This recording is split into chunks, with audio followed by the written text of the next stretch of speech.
मला माझ्या मित्राकडनं तुमच्या शॉपचा रेफरन्स भेटला आणि मी इकडे आलो, दाखवलं. पहिल्या सर्व्हिसमध्ये मला खूप आवडली तुमची सर्व्हिस आणि मला परत काय प्रॉब्लेम आलेला नाही.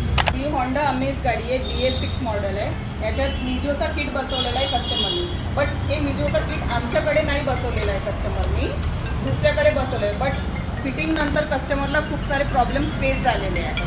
त्याच्यानंतर कोणीतरी रेफरन्स केला पूजा ऑटोमोबाईल्सचा आणि ते कस्टमर आमच्याकडे आले. 6 महिनेपूर्वी त्यांनी एक वेळा सर्व्हिसिंग केली होती आणि परत आता सर्व्हिसिंगसाठी आलेले आहे. कस्टमर समोर उभे आहे. आम्ही कस्टमरला विचारू की त्यांना पहिले कशी गाडी चालत होती आणि आत्ता कशी गाडी चालत आहे. मॅडम, गाडीला प्रॉब्लेम असाच होता की गाडी कुठं फिट केली माहीत नव्हती, पण मी गाडी सेकंड घेतली होती आणि या गाडीला सारखे झटके मारायची गाडी. कोण म्हणायचं कॉईल गेली, कोण म्हणायचं ते प्लग गेला आहे. मी हडपसरला पूर्ण एरियात दाखवली, सक्सेस झालेलं नाही. मला माझ्या मित्राकडनं तुमच्या शॉपचा रेफरन्स भेटला आणि मी इकडे आलो, दाखवलं.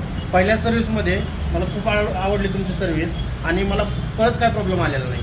त्याच्यामुळे मी परत दुसरी सर्व्हिस करायला तुमच्याकडे आलो.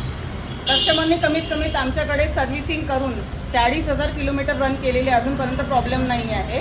आणि भविष्यात पण आम्हाला असं वाटत आहे की हे कस्टमर जे आहे, अदरवाईज कोणी असे दुसरे कस्टमर असेल जे असं फेस करत आहे प्रॉब्लेम्स वगैरे, ते आमच्यासोबत कनेक्ट करू शकते. कधी पण व्हिजिट करा. आपली CNG गाडीमध्ये काही पण प्रॉब्लेम असेल आमच्याकडे व्हिजिट करा. फ्रीमध्ये चेकिंग होईल.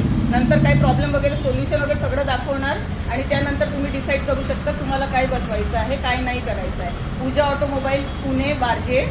कॉन्टॅक्ट नंबर जे आहे ते बिलोमध्ये दिलेला आहे. Please connect with us Pooja automobiles. Thank you.